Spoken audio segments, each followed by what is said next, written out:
It's our latest book that we are having a soft launch on at the IEPC. It's titled When Pastors and Priests Pray. It's a project to identify, prevent and overcome clergy sexual abuse of adult women. We hear so much about the abuse of children by clergies, but here we're focusing on children, on adult women, because research has shown that 90 to 95% of clergy sexual exploitation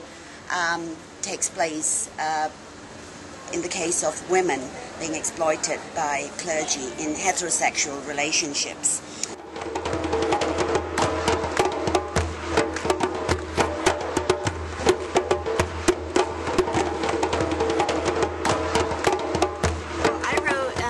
Part of the book that talks about survivor stories, and I'm a survivor of having an abortion, and I feel as if the church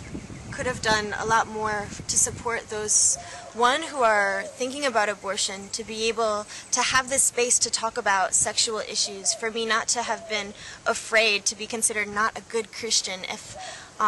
because I was having premarital sex, but to have a space where young people can talk about sexual issues and the things in which they're going through, and then when they do become pregnant, to have a place to go where they feel safe, where they're not going to feel ostracized.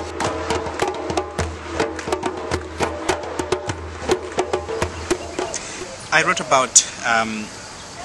a young lady in Malawi who had actually survived abuse by a husband who is a pastor.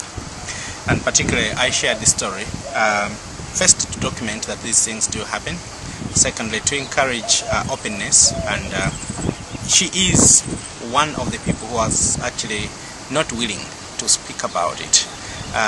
and she was among many women who I had approached and were not willing, but eventually I had asked her and she did accept to share her story.